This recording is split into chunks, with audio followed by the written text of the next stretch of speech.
Hello ভাইয়ারা, কি অবস্থা সবার? আশা করি সবাই খুব ভালো আছো আর একটা সুন্দর সময় কাটতেছে। তো আজকে আমরা তোমাদের সপ্তম অধ্যায়ের ৩ নাম্বার জ্যামিতি নিয়ে আলোচনা করব।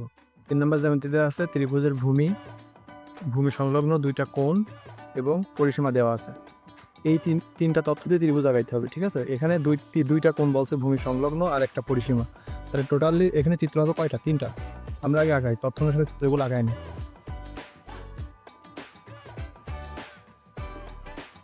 পরিসীমা কি আমরা চিনি তো সবাই? পরিসীমা হলে তোমার একটা ত্রিভুজের ৩ বাহুর সমষ্টিকে পরিসীমা বলে। আমরা পূর্বে কোচিং থেকে এটা শিখছি যে একটা ত্রিভুজে যখন ৩টা বাহু একসঙ্গে যোগ করা হয়, এই বাহু, এই বাহু আর এই বাহু, এই 3টা বাহুর যোগফলকে বলা হয় পরিসীমা। এই 3টা বাহু যদি আমরা এক লাইনে সাজাই, এ এক বাহু, এটা একটা, দেখো তো 3টা বাহুকে পরিসীমা বলা হয় না তুলনামূলক? হ্যাঁ, 3 বাহুর যোগফলকে পরিসীমা বলে। চতুর্ভুজের ক্ষেত্রেও সেম, 4 বাহুর যোগফলকে পরিসীমা বলে। তো আমরা বড় করে একটা অংশ কেটে নিই। এখানে নির্দিষ্ট কোনো মাপ নাই যে 10 সেন্টিমিটার বা 12 সেন্টিমিটার পরিসীমা দেওয়া আছে, জাস্ট এইটুকুই বলা আছে। তো আমরা আন্দাজে একটা পরিসীমা ধরে নিব।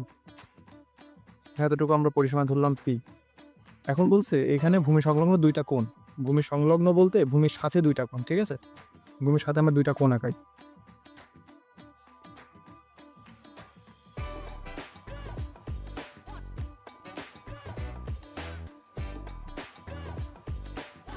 কোণের নির্দিষ্ট কোনো মাপ নাই, ঠিক আছে? আমরা আন্দাজ মতো কোণগুলো আঁকাই নেবো। যদি মানে পরীক্ষার খাতায় যদি মাপ দেওয়া থাকে, পরীক্ষার খাতায় না, আমরা সামনের ক্লাসে মাপ দিয়ে শিখবো।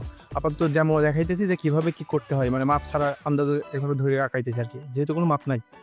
তো এখানে অ্যাট ফার্স্ট এই কোণটার নাম দিয়ে আমরা হচ্ছে এক্স, আর এই কোণটার নাম দিয়ে হচ্ছে ওয়াই, ঠিক আছে? এই 3টা তথ্য দিয়ে আমাদের চিত্র আঁকাইতে হবে। অ্যাট ফার্স্ট যে কোনো একটা রশ্মি নিয়ে, আমি আর এখানে বিশেষ নির্বাচনটা লিখলাম না। বিশেষ নির্বাচন সবাই তোমরা সবাই লিখতে পারবা যে ত্রিভুজের ভূমি পি, পরিসীমা পি, ভূমি সংলগ্ন 2টা কোণ এক্স ও ওয়াই, ত্রিভুজটা আঁকতে হবে, জাস্ট এইটুকু লিখে দিবা। এখানে অ্যাট ফার্স্ট যে কোনো একটা রশ্মি নিয়ে আমরা এটার নাম দিয়ে হচ্ছে পি কিউ। তাহলে আমি কী করলাম, এখানে যে কোনো একটা রশ্মি পি কিউ নিলাম, ঠিক আছে? আমি এটার বর্ণনাও দিব না। বর্ণনা এটা তোমরা হচ্ছে বাসা থেকে করবা, দেখি বর্ণনা কার কার সঠিক হয়। এটা আমি মুখে বলবো, তোমরা নিজেদের মতো করে করবা বর্ণনা। আমার মতো করতে হবে এর কোনো কথা নাই। তোমরা তোমাদের মতো করে তোমাদের ভাষায় লিখবা, তোমরা যেটা আঁকাবা সেটাই লিখবা। তো অ্যাট ফার্স্ট যে কোনো একটা রশ্মি পি কিউ, এবার পি কিউ রশ্মির উপরে পি এর সমান করে একটা অংশ কেটে নেবো। পি এর সমান করে আমরা হচ্ছে পি আর অংশ কেটে নিই। এইবার এই জ্যামিতি করার জন্য আরেকটা কাজ করতে হবে, এটা লিখবা না, এখানে কোণের এখানে কাজ করতে হবে। হ্যাঁ, এটা কিন্তু লেখা যাবে না। এই কাজটা পূর্বেই করে নেওয়া উচিত ছিল, আমার একটা স্মরণ নাই আর কি। এই কাজটা করে নিবা আগে। যে কোনো একটা মাপ নিবা আন্দাজে, নিয়ে এক্স কোণকে সমদ্বিখণ্ডিত করবা। সেমভাবে ওয়াই কোণকেও নিবা, নেওয়ার পর এটা নড়ানো যাবে না, এটা কিন্তু নড়ানো যাবে না। হ্যাঁ, ফার্স্ট টাইম নড়ানো যায়, কিন্তু এই একটা দাগ দেওয়ার পর আর নড়াইতে হয় না।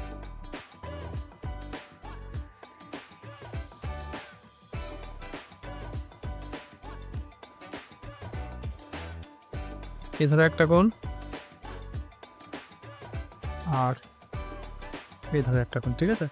আমরা এক্স কোণ ও ওয়াই কোণকে কী করছি? সমদ্বিখণ্ডিত করছি। এইবার এক্স কোণের অর্ধেকের সমান করে, দ্যাট মিনস হাফ অফ কোণ এক্স এবং হাফ অফ কোণ ওয়াই সমান করে পিও আর বিন্দুতে 2টা কোণ আঁকাইব, ঠিক আছে? তো আমরা সেটাই করি।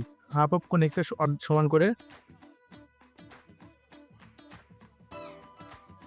পি বিন্দুতে একটা, ঠিক আছে? এবার কোনটুকুর মাপ নেবো? হাফ বলেছি না, হাফ অফ কোণ এক্স, তার মানে এই অর্ধেক নেবো। সমদ্বিখণ্ডিত করছি, সমদ্বিখণ্ডিত বলতে সমান 2 খণ্ড বোঝাই। এইটুকুর মাপ নিয়ে, আর আমি একটা জিনিস খেয়াল করি, প্রত্যেকের জ্যামিতি এরকম মানে বৃত্তচাপ দিতে জায়গা একদম মোটা করে ফেলাও, এটা কিন্তু হয় না, ঠিক আছে? জ্যামিতি একদম সূক্ষ্ম একটা জিনিস। ঘষে ঘষে যদি একদম লাবড়া বানায় ফেলাও, তাহলে কি হইলো ওইটা বলো?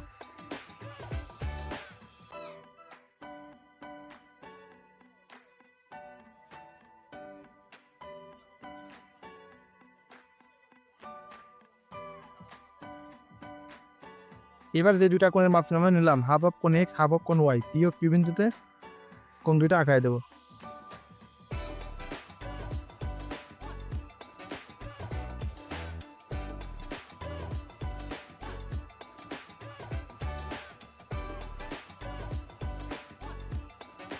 এটা মনে করো এম আর হচ্ছে এন।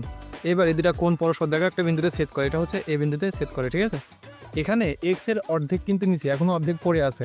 আচ্ছা ওইভাবে থাক, আমরা পি কোণের সমান করে পি এর একাংশের উপরে একটা কোণ আঁকাবো। কিউ আর কোণের সমান করে আর এর একাংশ একটা কোণ আঁকাবো, অথবা পি কোণের সমান করে পির দিকে একটা কোণ আঁকাবো এবং আর কোণের সমান করে আর এর দিকে একটা কোণ আঁকাবো। কোন জায়গা থেকে আঁকাবো? এই এ বিন্দু হতে, ঠিক আছে? এই এ বিন্দু হতে দুই পাশে দুইটা কোণ আঁকাবো।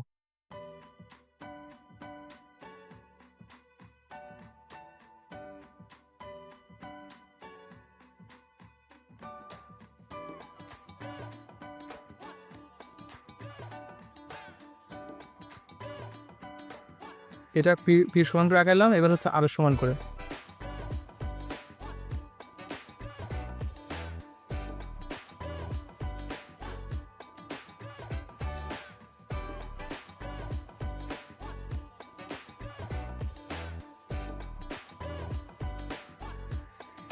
এবার এই এ বিন্দু হতে এই দুটো দাগ এখানে দিয়ে দিব।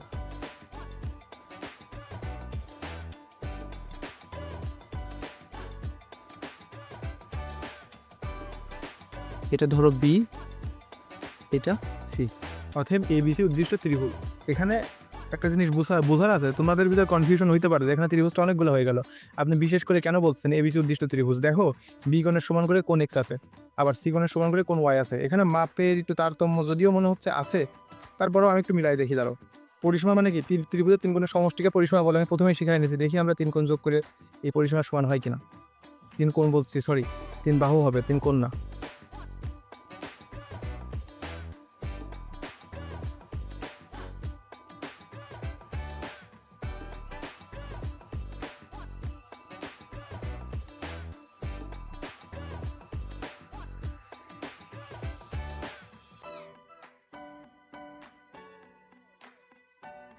এই দেখো, এই একটা, আর এইখান থেকে এই দেখো হালকা একটু তারতম্য হয়েছে, মানে এক চুল পরিমাণ, ওইটা কোনো ম্যাটার না।